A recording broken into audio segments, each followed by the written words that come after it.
Good afternoon, this is Kathy from Family Farm Livestock, and today's video is about how we turn grass and clover and alfalfa and feed into chicken. There's one of my red rangers out of the cage. You can see that the dolly fell over, so it lifted up the edge. So there's a couple of my good buddies out.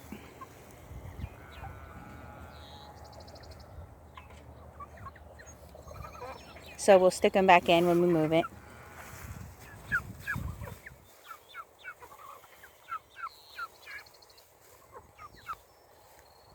Now the white broilers, the Cornish rocks that were in here, we put those in the freezer probably 2 weeks ago.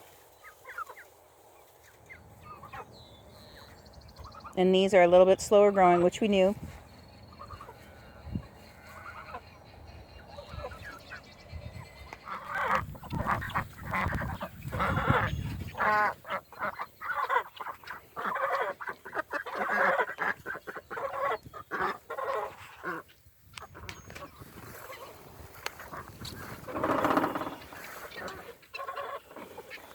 Put down the dolly. Now we've got the back end lifted up. Got my ducks.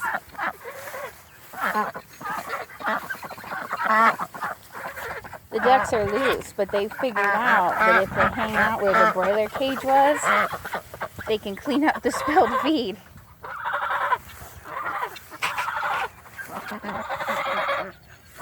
So hopefully I can move this one-handed. You can see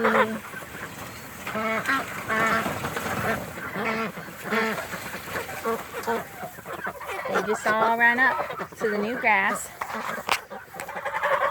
Here they are underneath. And there's not very many of them in here.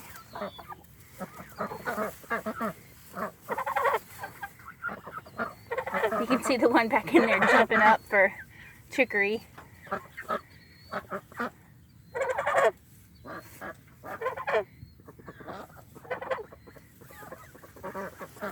I do have to say, for the red rangers, they move better than the white ones.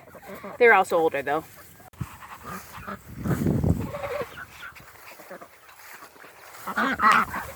Then there's the ducks. Then I just flip up and keep it like that. Then put the feed and water back in. And you can see the path I've kind of taken down the hill there.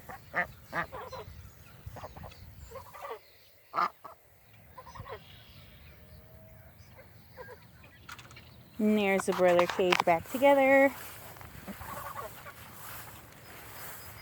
That's a shot of the grass we'll be moving them into next move.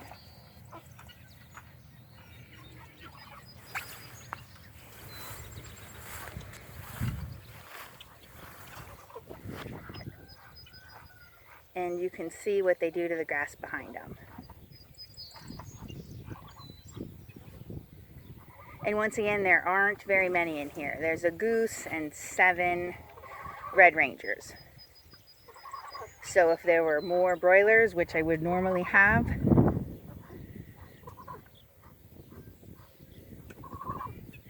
for a pen this size,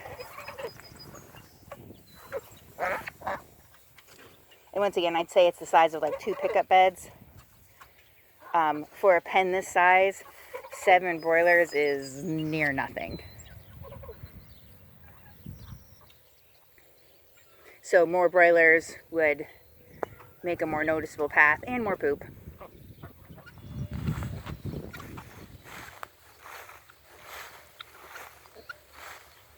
You can see the guineas.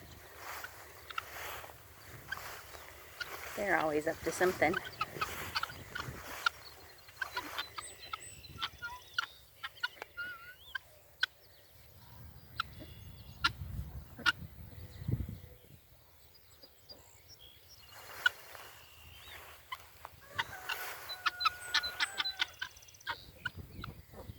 for them, this is pretty calm.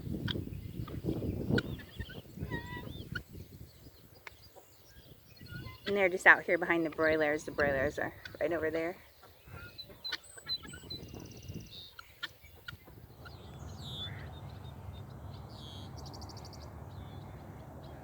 This is the grass of the strip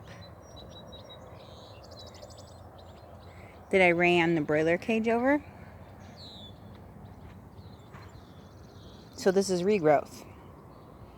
And then here's right next to it what didn't go under the broiler cage.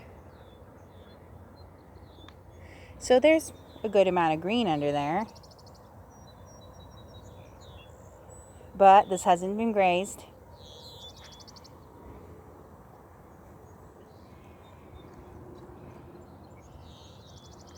Whereas this has been grazed as much as you can call it grazed that chickens do.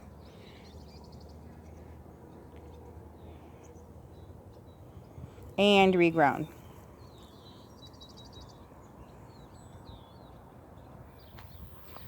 And this is a picture of the first kind of swipe down the pasture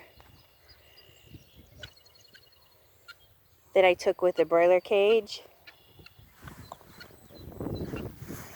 And then I ended up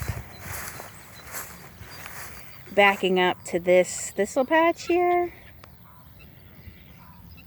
and decided to go around it when I got tired of it poking me in the hind end. So the next swoop with the broiler cage went down here.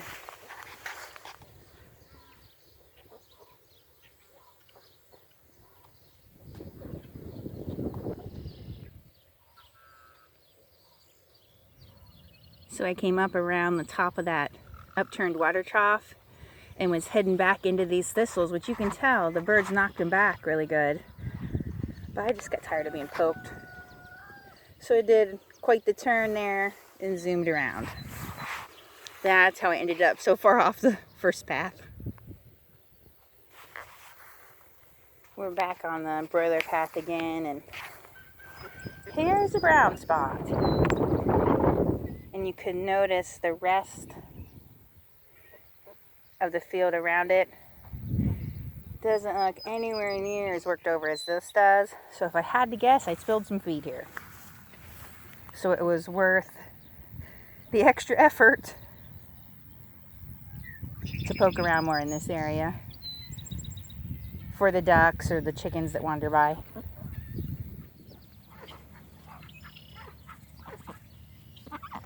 Another shot of the pecans following the broiler cage. They're dibbling around. I don't think it's as exciting as they were hoping for.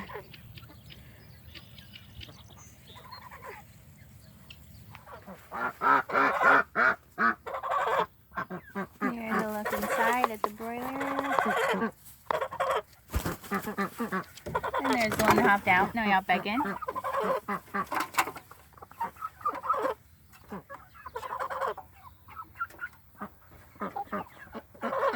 I didn't give them feed last night or this morning.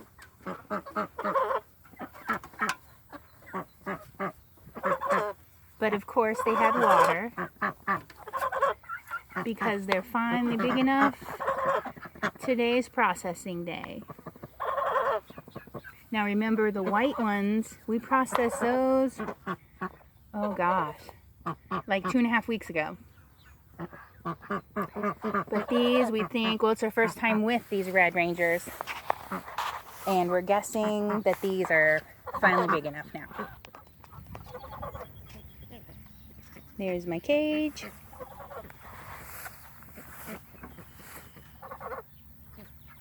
And there's the broilers. And there's the ducks coming down to see what's shaking. They love it when I move this cage. They've caught on and they follow me down.